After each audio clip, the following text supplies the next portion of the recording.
Саламатсыздарбы, урматтуу мекендештер. Ошентип жогорку кеңештин депутаттарындагы шайлап алдык. Депутаттардын көпчүлүгү мурунку эле эски депутаттар болду, анча-мынча жаңы жүздөр кошулду.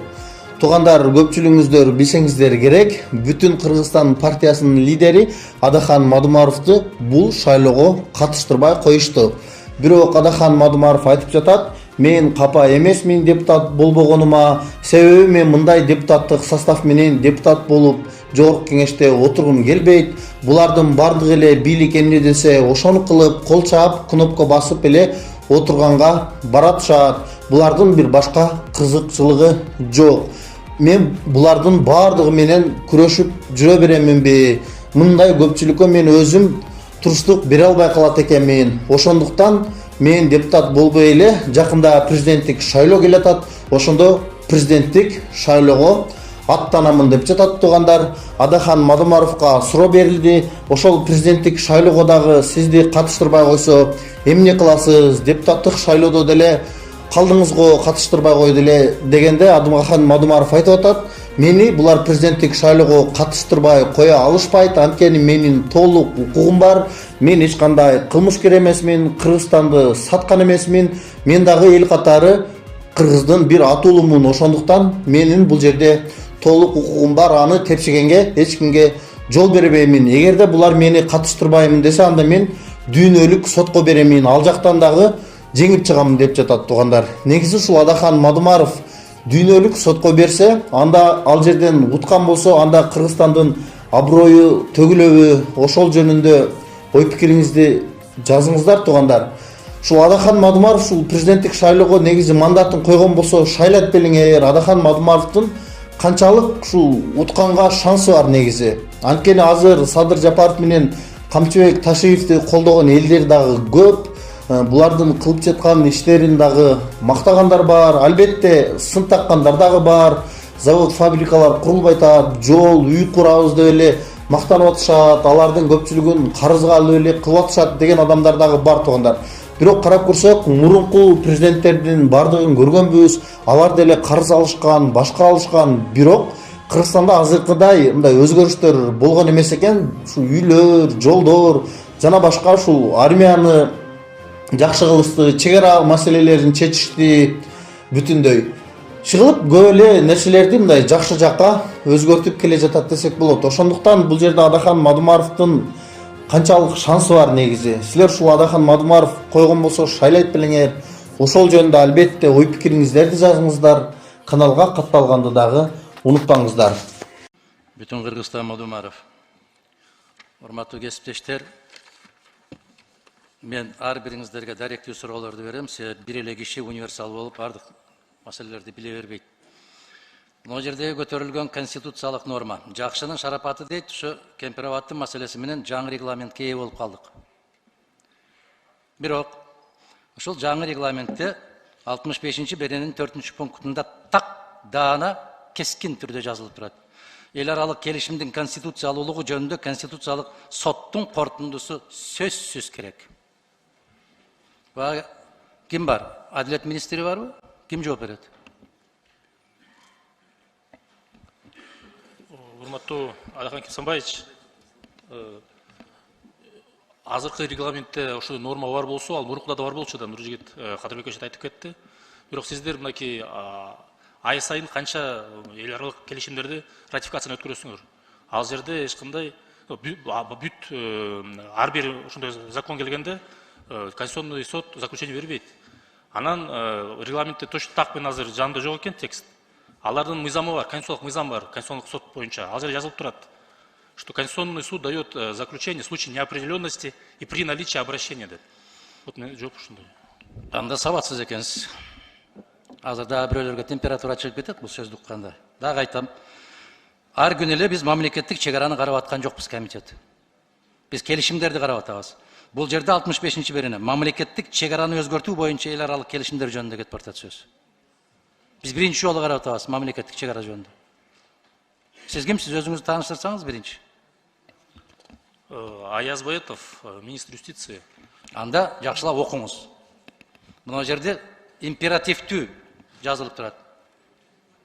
Бул Мадумаров кабыл алган регламент эмес, жогорку кеңеш кабыл алган регламент.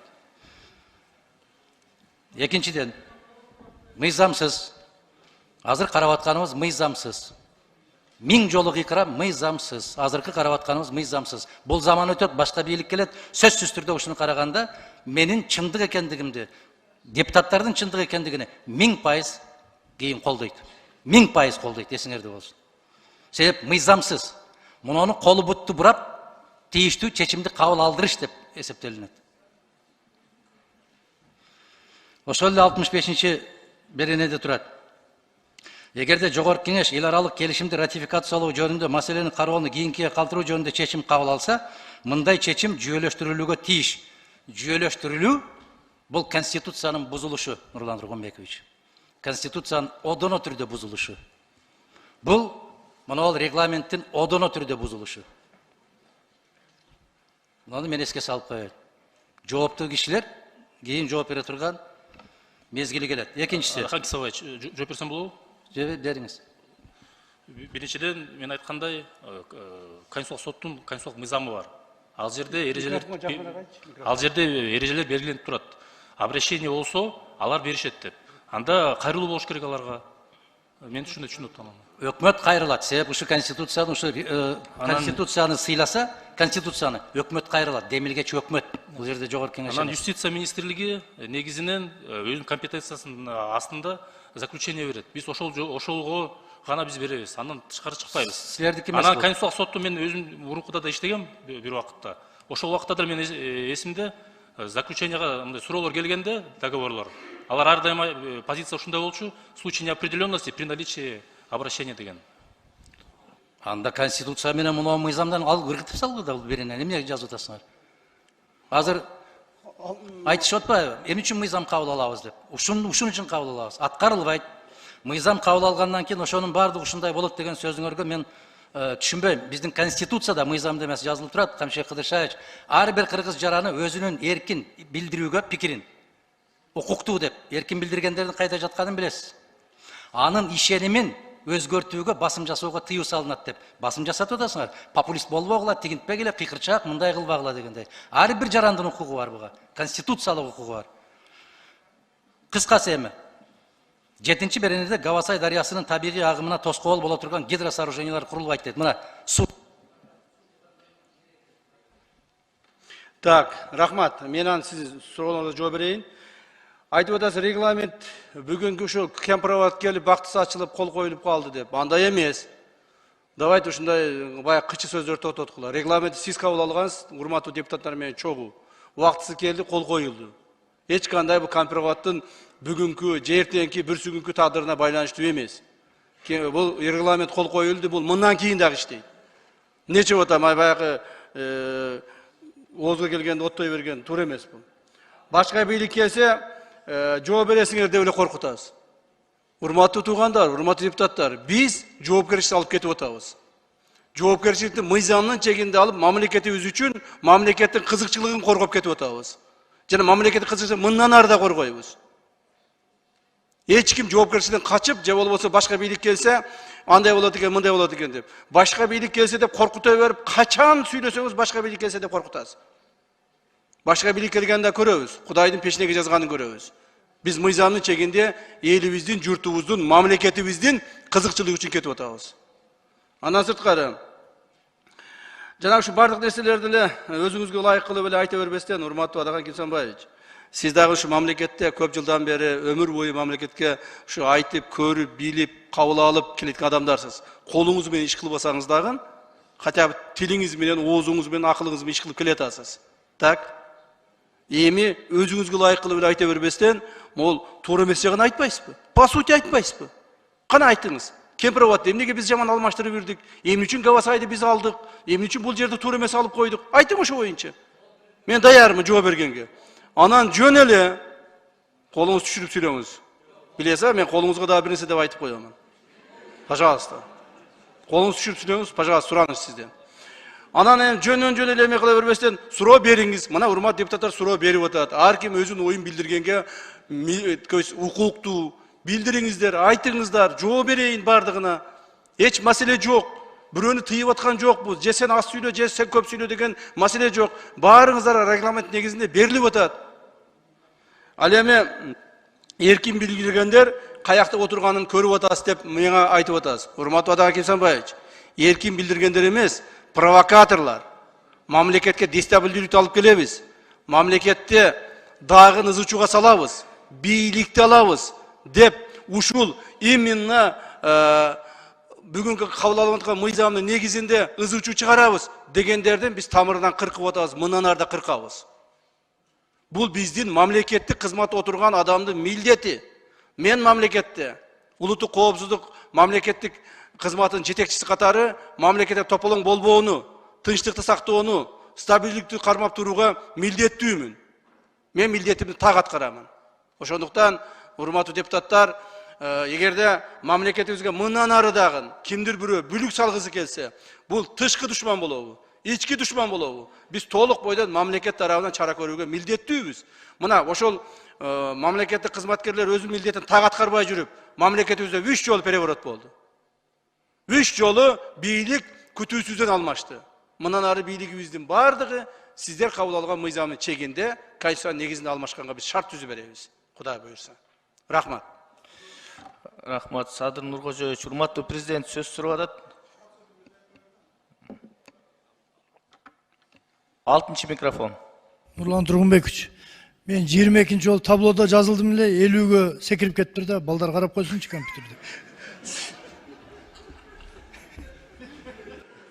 Сиздики ар дайым эле ушундай.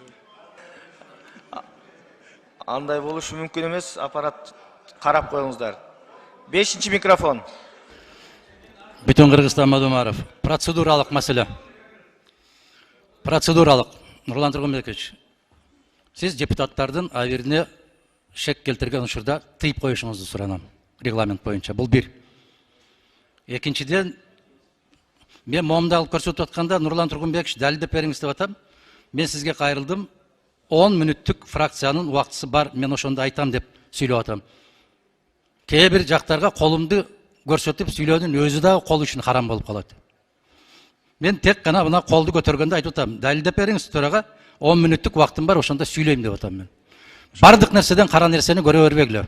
Чочулабагыла көп. Бардык нерсе өтөт. Убактылуу. Биринчиден, урматтуу Адак Кемсанбаевич, сизден эч ким чочулаган жок. Сизден чочуласак, биз башкача кылат элек. Сизден чочулабайбыз. Сизди биз мамлекеттик ишмер катары, депутат катары сизге кайрылып атабыз. Сизден чочулагыдай сиз кимсиз? Бөжөкөсүзбү? Сизден чочулабайбыз. Сиз коркпоңуз. Биз сизден коркпойбуз, сиз бизден коркпойсуз. Буюрса мамлекеттик деңгээлде гана ишти аткарабыз. Нурлан Тургунбекович, суроону мен сизге бердим. Ошол регламенттин 65-чи беренесинин 4-чү пункту. Биз мындай бир түшүндүрмө берип койсоңуз. Рахмат. Сиз эгер 10 мүнөт убакыт сурасаңыз, регламентке ылайык мен добушка коем, добуш менен чечебиз. Ооба, регламенттин талабы. Урматтуу депутаттар, Адахан Кемсанбаевич 10 мүнөт убактысын сурап атат. Фракциянын регламент боюнча бул акырында бербейсиз. Азырдан бүтүп кете бербейди. Жок. Анда акыр жагында беребиз Адахан Кемсанбаевич сизге. Макул. Урматтуу президент сөз сизде. Рахмат. Урматтуу депутаттар, урматтуу депутат Мадумаров. Министр юстициянын адресине катуу айтып кеттиңиз, сабатсыз экенсиң, анан тиги бу деп. Сиздин бул абдан сүймөнчүк сөзүңүз да өзү. Бул министр сизден сабаттуулугу жагынан эч кем калбайт, ашса ашып кетет. Мына 3 тилде сүйлөйт, англисче, орусча, кыргызча свободно. 30 жылдан бери ала албай, ушул залда канча кыйкырыктар, кызыл чеке мушташ болуп келген кумтөрдү алууда ополтоодой салым кошкон. Эл аралык маселелерде дагы, юридикалык маселелерде. Түнкү саат 3-тө ойготуп туруп, конституцияны, закондорду сурасаңыз айтып берет. Мына мен ушуну айтып коеюн дедим. Ал эми мурда сабаттуулар берип жиберген жерлерди биз бүгүн сабатсыздар кайтарып алып келип атабыз. Азыр Камчыбек Кыдыршаевичтин докладынан да менин айткан сөздөрүмөн дагы ынандыңыздар, урматтуу депутаттар. Мына сиз берип жиберген 4 көчө боюнча протоколго кол коюп жиберген. Аны айтып атпайсызбы? Мыйзамсыз, туалетке барып коюш керек деп. А бирок тиги тарап барбайт экен аны менен. Мына деп эле көрсөтүп туруп алат экен. Бир нече жолу көрсөттү. Өткөндө Астанадан дагы 3 тараптуу жолугушууда да көрсөттү. Мына монтип кол коюп берип коюлуп аткара бербейт деп. Андан бери мына 2 жолу сүйлөшүп келди Камчыбек Кыдыршаевич. Кече жакында биз кайра кайтарып аны нейтральный статус КВО бердирип атабыз. Ошого макул кылдык. Сеники да эмес, меники да эмес болсун, андай болсо деп туруп. Эгерде мындан кийин эле дагы айнып кетпесе эле. Нейтральный территория. Биз Лейлеке түзөтөбүз, сен Ходжайлооң менен Ворукка түзөтөсүң. Ортодо нейтральный зона болот деп бир канча квадрат метр жер. Ортодогу үйлөр алынат. Тажикстан тараптан 20 жакын үйлөр алынып кетип атат. Бизден 3-4 үй алып кетип атат, 3-4 үй. Мына ушундай иштерди жасап атабыз. Анан эми бири-бирибизди жөн эле дайыны жок күнөөлөй бербейли.